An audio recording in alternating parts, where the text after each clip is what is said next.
दोस्तों, दुनिया की तारीख गवाह है कि जब जब इंसानों ने अल्लाह के हुक्म को नज़रअंदाज किया और अपनी खुदगर्ज ख्वाहिशात के पीछे भागे, तब तब अल्लाह तबारक व तआला ने उन पर अपना सख्त अजाब नाजिल किया। आज मैं आपको ऐसी कौम की दास्तान सुनाने जा रहा हूँ, वो कौम जो अपनी नाफरमानी की वजह से इंसान से बंदर बना दी गई। जी हाँ दोस्तों, सोचिए ज़रा, एक पूरी बस्ती के लोग जब एक ही रात में इंसान से बंदर में बदल गए तो इस मंजर को देखकर उनके पड़ोसियों पर क्या गुजरी होगी। रिवायतों में आता है कि यह वाक़या हज़रत दाऊद अलैहिस्सलाम के दौर का है। उस वक्त एक कौम थी जो समंदर के किनारे इलिया नामी गांव में आबाद थी। इनकी तादाद तकरीबन 70,000 थी। ये लोग बड़े खुशहाल थे, माल और दौलत से लबरेज और अल्लाह की दी हुई नेमतों का भरपूर फ़ायदा उठा रहे थे। इनके लिए रोज़गार का सबसे बड़ा ज़रिया था मछलियों का शिकार। समंदर किनारे बेशुमार मछलियाँ आया करतीं और ये लोग उन्हें पकड़कर कारोबार किया करते। शुरू शुरू में ये अल्लाह के शुक्रगुजार रहे, मगर वक्त गुजरते ही लोग धीरे धीरे नाफरमानी की तरफ बढ़ने लगे। अब दोस्तों, अल्लाह जब किसी कौम की आजमाइश लेना चाहता है तो किसी न किसी तरीक़ा से उन्हें आजमाता ज़रूर है। इसी तरह अल्लाह ने हज़रत दाऊद अलैहिस्सलाम पर वही नाजिल फरमाई कि अपनी कौम से कह दो, शनिवार यानी शनिचर के दिन मछलियों का शिकार करना हराम है। लेकिन परेशानी की बात यह थी कि हफ्ते के दिन ही समंदर किनारे सबसे ज़्यादा मछलियाँ आया करती थीं। बाकी दिनों में तो गिनती की मछलियाँ भी मुश्किल से आती थीं। यहीं से शुरू हुई इस कौम की नाफरमानी की दास्तान, और फिर वो हुआ जिसे सुनकर इंसान कांप उठे। दोस्तों, जब हज़रत दाऊद अलैहिस्सलाम ने अपनी कौम को अल्लाह का ये हुक्म सुनाया कि शनीचर के दिन शिकार करना हराम है, तो पूरी बस्ती में हलचल मच गई। लोग परेशान हो गए।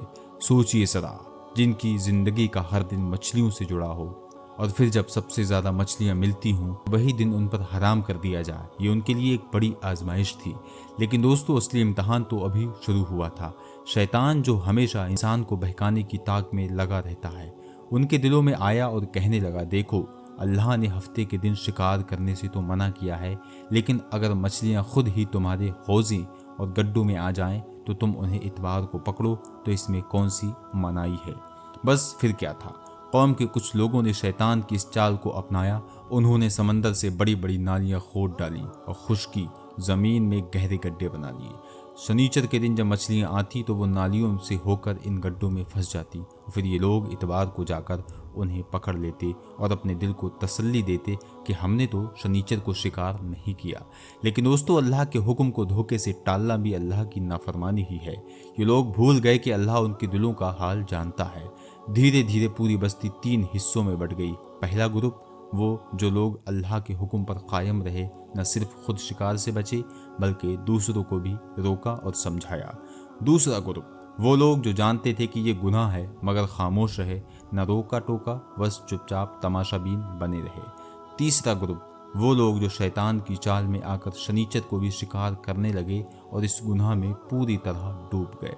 अब दोस्तों, बस्ती में फूट पड़ गई। साले और नेक लोग गुनाहगार से नफरत करने लगे, यहाँ तक कि जिन्होंने उनके और अपने घरों के बीच एक ऊंची दीवार खड़ी कर दी, यहाँ तक कि एक दरवाज़ा बना दिया जिससे रोज़ देखा जाता कि अंदर वाले किस हाल में हैं। लेकिन ये दीवार ही एक दिन उनकी आंखों के लिए सबसे बड़ा सबक साबित होने वाली थी, क्योंकि जब उन्होंने इस दीवार के पास झांका तो उनका दिल कांप उठा।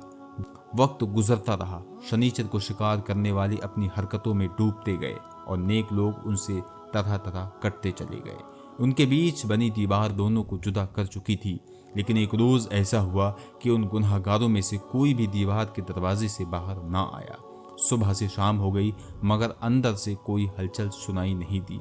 लोगों को शक हुआ। कुछ ने कहा शायद ये लोग शराब पीकर सो रहे होंगे, कुछ ने कहा हो सकता है कि बीमारी की वजह से बिस्तरों पर पड़े हों, लेकिन हकीकत कुछ और ही थी। जब बस्ती के नेक लोगों ने जिज्ञासा से उस दीवार पर चढ़कर अंदर झांका तो उनकी चीख निकल पड़ी, क्योंकि वहाँ इंसान नहीं थे बल्कि बंदर थे। जी हाँ दोस्तों, अल्लाह तबारक व तआला ने अपनी ताकत से उन नाफरमानों की शक्लों को बदल दिया। वो लोग जो कल तक इंसानी जिस्म में घूमते थे, आज जलील और धुतकारे हुए बंदरों की शक्ल में पड़े थे। सोचिए ज़रा, कभी जो अपने कारोबार पर इतराते थे, कभी वो जो रिश्तेदारों और बच्चों के साथ खुशी मनाते थे, वही लोग अब बंदरों की शक्ल में बेबसी और जिल्लत के साथ ज़मीन पर पड़े थे। इतना ही नहीं, जब वो बंदर अपने रिश्तेदारों और दोस्तों के पास आते तो अपने कपड़ों को सूंघते और ज़ारो कत्तार रोते। जैसे कह रहे हों हम वही हैं, तुम्हारे भाई, तुम्हारे बेटे, तुम्हारे रिश्तेदार। लेकिन हमारी ये हालत देखो, अल्लाह के अजाब ने हमें किस तरह शक्ल में बदल दिया है। मगर अफसोस, उनके अपने लोग उन्हें पहचान नहीं पा रहे थे। चेहरे बदल गए थे, आवाज़ें ख़त्म हो गई थी, इंसानियत की शक्ल उड़ गई थी। इतिहास में आता है कि इनकी तादाद करीब 12,000 थी। और दोस्तों, ये लोग सिर्फ 3 दिन तक जिंदा रहे। 3 दिन के बाद सब के सब हलाक हो गए। यानी ना इज्जत रही, ना जिंदगी, सिर्फ जिल्लत और रोना और दर्दनाक मौत उनके हिस्से में आई। जी हाँ, वहीं दोस्तों, ये वाक़या कोई आम दास्तान नहीं है, बल्कि एक हकीकत है जिसका जिक्र खुद कुरान पाक में मौजूद है। अल्लाह तबारक व तआला ने सूरह बकरा आयत नंबर 65 में फरमाया, और बेशक तुम उन लोगों को जानते हो जिन्होंने तुम में से शनीचर यानी हफ्ते के हुक्म में सरकशी की थी, तो हमने उनसे कहा धुतकारे हुए बंदर बन जाओ। सोचिए दोस्तों, अल्लाह के एक हुक्म की नाफरमानी की वजह से एक पूरी कौम इंसान से बंदर बना दी गई और सिर्फ 3 दिन के अंदर सब के सब हलाक कर दिए गए। ये सबक हमें सिखाता है कि जब इंसान शैतान की बातों में आकर अल्लाह के हुक्म को टालने की कोशिश करता है तो उसका अंजाम बहुत दर्दनाक होता है। आज हमें चाहिए कि इस वाक़े से इबरत यानी सबक हासिल करें, क्योंकि अल्लाह का कानून बदलता नहीं। जिसने पहले नाफरमानों को सज़ा दी वो आज भी सब कुछ देख रहा है।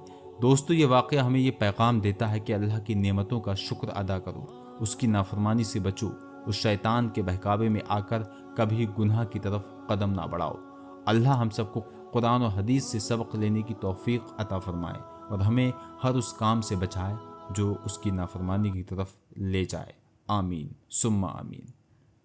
दोस्तों, आप इस वाक़या के बारे में क्या सोचते हैं? अपनी राय हमें कमेंट्स में ज़रूर बताइएगा। अगर वीडियो पसंद आई हो तो इसे लाइक कीजिए और आगे ऐसी ही दिलचस्प और हकीकत से भरपूर वीडियोज़ के लिए हमारे चैनल अजहरी दुनिया को सब्सक्राइब करना मत भूलिएगा।